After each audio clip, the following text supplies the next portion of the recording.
Vamos lá, pessoal, vamos continuar a nossa caminhada em busca do conhecimento. Então nós terminamos ali no inciso 4º do artigo 833, um dos artigos mais importantes quando o assunto é a execução quanto à impenhorabilidade dos bens, tá certo? Gente, os livros, as máquinas, ferramentas, utensílios, instrumentos, outros bens móveis necessários e úteis ao exercício da profissão do executado. O objetivo não é fazer o cara não conseguir mais trabalhar, pelo contrário, se eu esgoto a capacidade laboral da pessoa, ela não consegue, não tem condições financeiras para satisfação do débito, na execução de pagamento de quantia certa. O que eu preciso é de dinheiro, é de din-din. Se eu esgoto a capacidade laboral daquela pessoa, aquela pessoa física, profissional liberal, aquela pessoa que é vendedora de livros, se eu penhoro, acabo com os livros que ela tem, ela não vai conseguir vender. Ela não vendendo, ela não tem lucro. Ela não se sustenta e não consegue pagar a sua dívida, tá certo? Então, isso serve especialmente para os profissionais liberais, para aqueles que têm precisam de algum equipamento, dentistas, médicos, clínicas, enfim.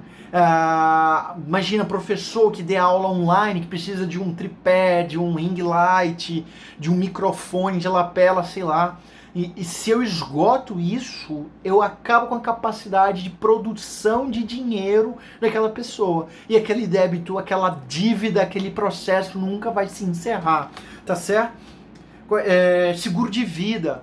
Gente, seguro de vida tem uma razão, é dar o mínimo para as pessoas que sobrarem, que ficarem. Geralmente aquela pessoa produtiva que faz um seguro para que aquelas pessoas, herdeiros, filhos, esposa, esposo, tenham ali alguma coisa para conseguir se manter vivos por algum tempo, tá?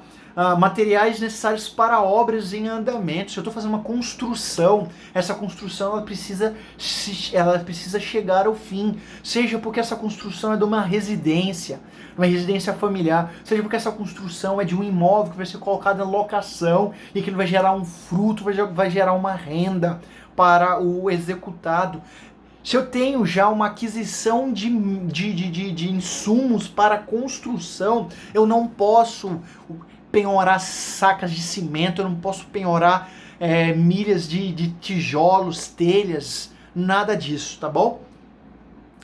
Pequena propriedade rural é para que aquele agricultor consiga sobreviver para a sobrevivência de si e da sua família. Está previsto na Constituição Federal o que é pequena propriedade rural. A pequena propriedade rural tem uma série de características que facilitam, por exemplo, a própria aquisição por transcurso do tempo, como é a questão do uso capião especial rural, em que aquelas pessoas que vão entrar naquela terra para a produção de produtos para seu sustento e sustento da sua família, tem ali uma proteção, tá certo? Nós não estamos falando do latifúndio que serve para produção, para venda em massa, nós estamos falando daquela produção de mandioca, a produção de alface, aquela produção até mesmo de gado, de cabra, de porcos, de galinhas, tá? Aquilo que serve para sustento daquela família. Recursos públicos recebidos por instituições privadas para aplicação compulsória em educação, saúde e assistência. Ou seja, de modo geral, recursos públicos, quando aquele dinheiro proveniente de uma organização particular, de uma instituição privada, ingressa, por exemplo, numa universidade federal, num hospital, numa Santa Casa de Misericórdia, quando aquele dinheiro entra para a realização de um serviço público relacionado à educação, saúde e assistência social, claro que aquilo se torna impenhorável, como é impenhorável qualquer bem público, por conta de uma necessidade de continuidade daquele serviço público que é prestado à sociedade. É por isso que são impenhoráveis os bens públicos, é por isso que tem um processo especial de execução contra a fazenda pública. Eu não posso simplesmente penhorar um prédio do estado de Roraima, uma escola do estado de Roraima, para satisfazer uma dívida de alguém contra o Estado, né? É por isso que existe um sistema específico constitucional de pagamento, que são os precatórios, que são as requisições de pequeno valor. É por isso que existe um procedimento especial de execução. A execução contra a fazenda pública é um dos procedimentos especiais. Nós vamos ver lá nos artigos 910 em diante, tá certo? É um procedimento especial executivo, beleza? Então vamos lá. Recursos públicos do fundo partidário recebidos por partido político. Partidos políticos são associações privadas que recebem dinheiro público, fundo partidário.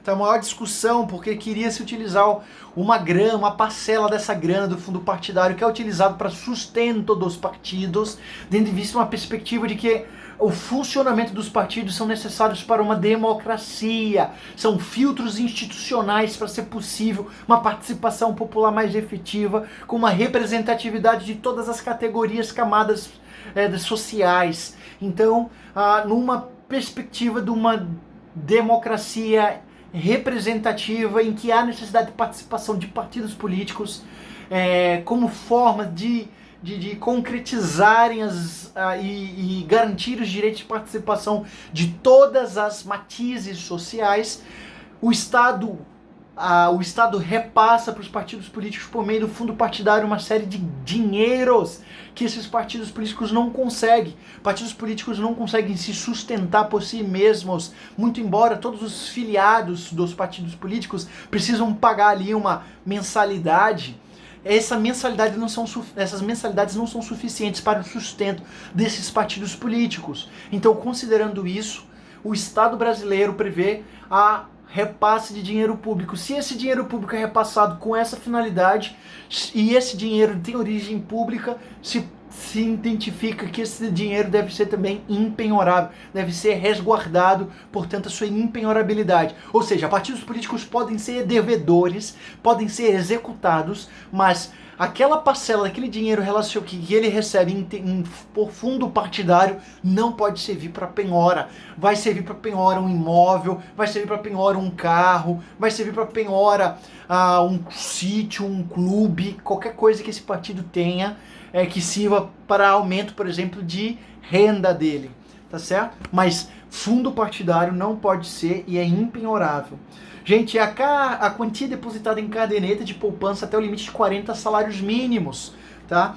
Aqui é interessante que, muito embora a legalidade da lei, a literalidade da lei, o artigo 833, nesse inciso, ele é interpretado de forma extensiva, tá certo?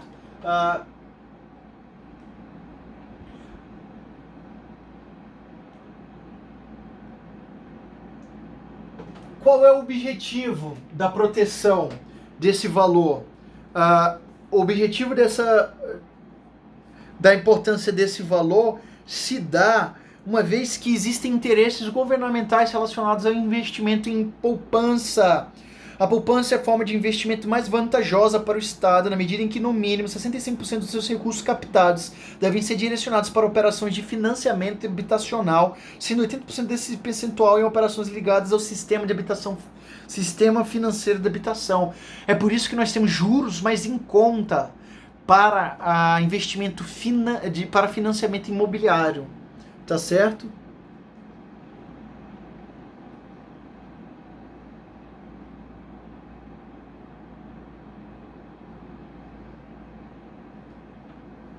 Beleza?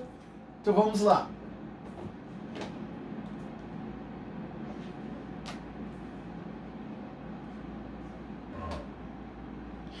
Também não são penhoráveis os créditos oriundos da alienação de unidades imobiliárias sob regime de incorporação imobiliária vinculados à execução da obra. O que isso significa?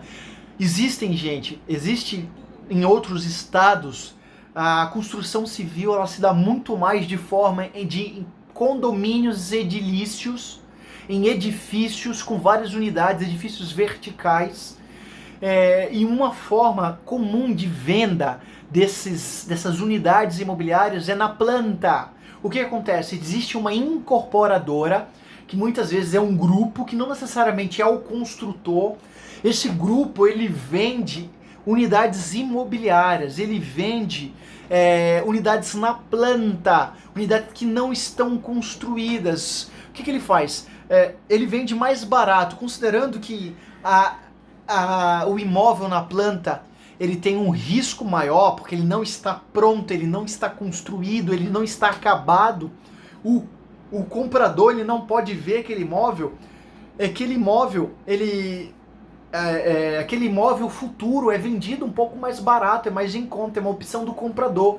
Ele adquiriu um imóvel mais em conta, que não está construído, e parcela dos valores dessas quantias que são pagas servem para a construção do imóvel.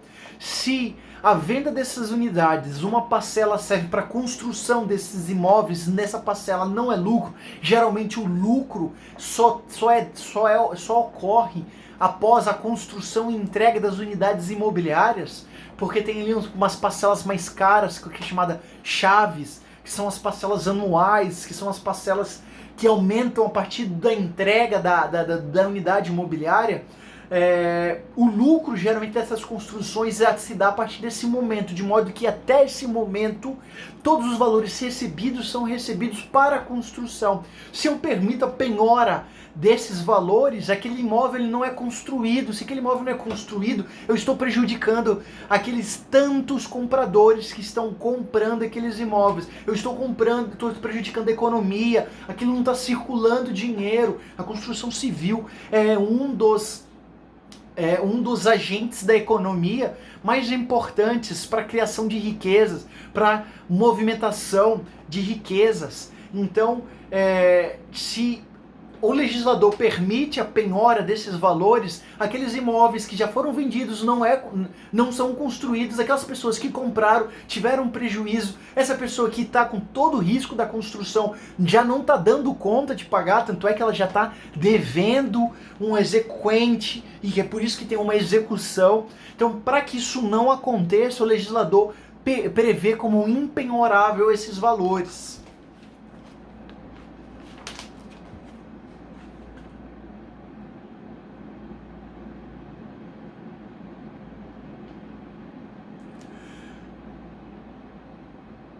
Agora veja bem, se qualquer uma desses bens que são tratados, eles são considerados impenhoráveis, se essa execução ela tiver como objeto a garantia dada em razão da aquisição desse bem, ou seja, quando aquele bem é dado em garantia para o seu financiamento, mesmo ele estando entre os bens considerados impenhoráveis, o legislador excepciona a sua impenhorabilidade e diz: meu velho, se você, para construir aquele imóvel, para comprar aquelas sacas de cimento, aqueles tijolos, você deu em garantia aqueles próprios bens, você deu com garantia que você iria pagar aquela dívida decorrente à compra daqueles bens, aquilo não pode ser impenhorável, porque senão ia gerar um enriquecimento ilícito, ia gerar uma insegurança jurídica absurda, e aqueles exequentes não iriam financiar, não iriam proporcionar aquilo. Ou seja, de novo, a economia não ia rodar, casas não iriam ser construídas, enfim, é por isso que o legislador excepciona esses casos específicos. Está lá no parágrafo 1º. Gente, a impenhorabilidade do inciso 4º e do inciso 10, ou seja, a impenhorabilidade dos vencimentos e da remuneração do salário, das pensões, e a impenhorabilidade da quantia depositada em caderneta de poupança, a impenhorabilidade de poupança não se aplica à prestação, a pagamento de prestação alimentícia, não se aplica à execução em que o título dela se dá em decorrência de uma dívida alimentícia, seja ela em razão de uma pensão alimentícia reconhecida em decorrência de um direito de paternidade, seja ela em decorrência de uma responsabilidade civil em que um condutor de um veículo atropela outra pessoa e de modo que essa pessoa ela fique impossibilitada de trabalhar e, portanto, é arbitrada uma pensão alimentícia. Nesses casos em que aquele valor a ser executado diz respeito a um valor de natureza alimentar, a poupança e mesmo o salário daquela pessoa executada não vai estar, deixa de ser empenhorável e pode sim servir para a satisfação da dívida alimentar, tá certo? É uma excepcionalidade que, numa ponderação entre o exequente que precisa se alimentar e o executado que está em dívida, que também precisa se alimentar, deve-se resguardar o direito do exequente, tá bom? E aí há uma impenhorabilidade. Há uma impenhorabilidade também do salário, quando a remuneração daquele salário é superior a 50 salários mínimos. Se aquela pessoa recebe superior a 50 salários mínimos, ou seja, mais de 50 mil reais, é claro que aquilo ali é considerado que aquela remuneração é mais do que suficiente para o seu sustento próprio, de modo que aquela remuneração pode sim ser penhorada. E também é afastada a impenhorabilidade do artigo 5º, livros, máquinas, ferramentas, utensílios, instrumentos, outros bens móveis necessários ou úteis ao exercício profissional, no caso de implementos e máquinas agrícolas adquiridas por financiamento para ser utilizado como produtora rural. Ou seja, se aquele executado adquirir um trator para ele ser utilizado na sua propriedade rural, se aquele trator ele for dado em garantia, como é o que acontece, por exemplo, no leasing, no financiamento, geralmente no arrendamento mercantil, nos financiamentos de tratores, de veículos, aquele próprio bem é dado em garantia daquela dívida, ou seja, na verdade, aquele bem ele não é transferido, aquela transferência daquele bem só é dado ao final do pagamento da dívida. Então, enquanto isso, aquele bem pode sim ser penhorado, tá certo? Ou mesmo quando aquela dívida ela tem como natureza, quando aquela dívida é fundada, quando aquela execução é fundada numa dívida de natureza alimentar, trabalhista ou previdenciária. Ou seja, tanto a alimentar como a trabalhista ou previdenciária, no fim e ao cabo, a alimentar, a trabalhista e a previdenciária, ao fim e ao cabo, também são dívidas de natureza alimentar, porque a dívida trabalhista diz respeito ao salário que aquele trabalhador vai receber para o seu sustento. Tá? Do mesmo jeito que o salário é impenhorável por se tratar de dívida de natureza alimentar, quando aquela dívida executada tem natureza alimentar, mesmo nesses casos, é possível afastar a impenhorabilidade no caso do inciso 5º, que diz respeito aos instrumentos, às máquinas. O cara tem uma tipografia, o cara tem um MacBook, ou ele é fotógrafo, tem um MacBook e câmeras fotográficas, mas ele está devendo ali o salário da empregada doméstica dele. Ele vai ser executado, não é impenhorável. Beleza? Tranquilo? Gente, se não tiver outros bens, é possível a penhora dos frutos ou dos rendimentos provenientes dos bens impenhoráveis, dos bens inalienáveis. Está lá no 834. Se, por exemplo, eu recebo uma casa em testamento, em que diz que essa casa é inalienável, porque ele é um bem familiar, ele vem da minha família há gerações, eu não vou poder vender, não vou poder me desfazer daquele bem. Ele está gravado por esse ato voluntário de inalienabilidade, conforme previsto no artigo 833, inciso 1º, mesmo que aquele bem não possa ser penhorado, é possível que aquele penhorado, porque ele é inalienável, é possível que aquele bem seja alugado. Eu não estou alienando, eu estou dando ele em aluguel para eu receber um rendimento, um fruto decorrente dele. Esse aluguel, mesmo proveniente de um bem inalienável, portanto impenhorável, pode ser penhorado desde que não tenha mais nenhum outro bem na ordem legal de preferência para penhora, tá certo? Beleza? Tranquilo?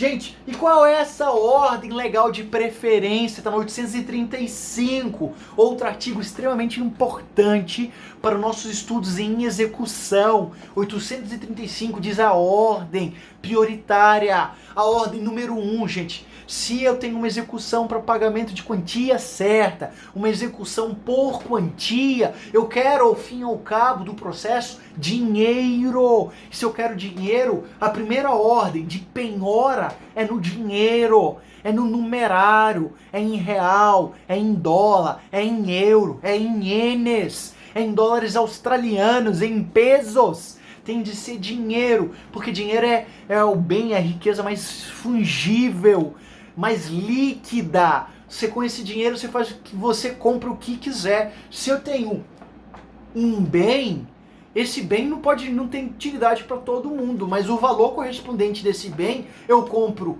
outro tereré, eu compro um suportezinho de celular, eu compro enfim, tudo aquilo que o exequente quiser. Então, quando a gente se trata de execução por quantia certa, o exequente quer dinheiro, ele não quer outros bens. É por isso que a ordem preferencial na execução é dinheiro. 835, inciso 1º. Dinheiro em espécie.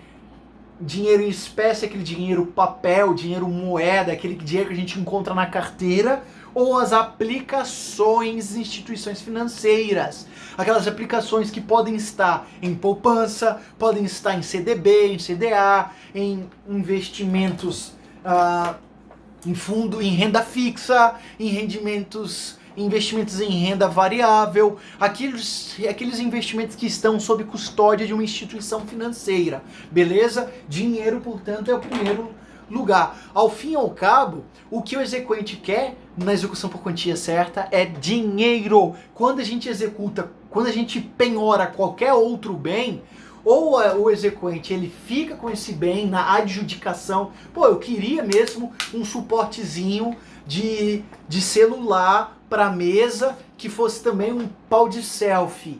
Beleza, isso é bacana para mim. Foi avaliado aí pelo oficial de justiça avaliador. O oficial de justiça, além de fazer a penhora, nós vamos ver ali na avaliação, a partir dos artigos 870, que é o oficial de justiça em regra que faz a avaliação. Por isso que o nome dele, na verdade, eu vi oficial de justiça e avaliador, às vezes, tá? Geralmente nos cargos previstos nas leis dos tribunais de justiça tem essa denominação, tá certo? A gente vai ver também isso lá no artigo que trata sobre os sujeitos processuais, sobre quem age no processo civil. Vamos lá. Quem são eles?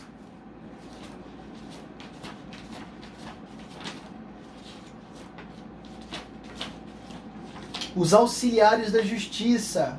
Nós estamos vendo lá na artigo 154, oficial de justiça. 154, oficial de justiça. 154, inciso 5, efetuar as avaliações, tá certo? Beleza? Vamos lá. Títulos da dívida pública. Quais são os títulos da dívida pública? Os títulos da dívida pública tá muito na moda, é o tesouro direto. Quando aquela pessoa ela adquire títulos da dívida pública. Aqueles títulos da dívida pública, na verdade, o que ele faz? O Estado, a União, o Estado, ele cria títulos, ele põe à disposição, ao invés de pegar um financiamento, pegar um empréstimo com um banco, com FMI, com outro país, China, Estados Unidos, Inglaterra, Alemanha, o Estado ou a União emite dívida pública. É como se ele estivesse emitindo ali título de crédito. Ele fala assim, ó, essa aqui é uma dívida pública, ele corresponde a R$50. Você paga R$50, daqui a 15 anos, daqui a 10 anos, daqui a 7 anos, eu te compro de volta a R$50. É um investimento. Vocês estão entendendo? Então, os títulos da dívida pública, eles são a segunda ordem de preferência de penhorabilidade pela facilidade. E a cotação deles é uma cotação de mercado. É um valor fácil de ser aferido, de ser identificado, tem liquidez. É muito fácil vender dívida pública. Tá todo mundo comprando e vendendo dívida pública o tempo todo. Gente, encerramos agora os 25 minutos para não tornar a aula muito longa, muito complexa para vocês. Nós vamos encerrar por aqui. Muitíssimo obrigado, espero que vocês tenham entendido, compreendido e seguido a aula. Leiam os artigos que eu citei, tá bom?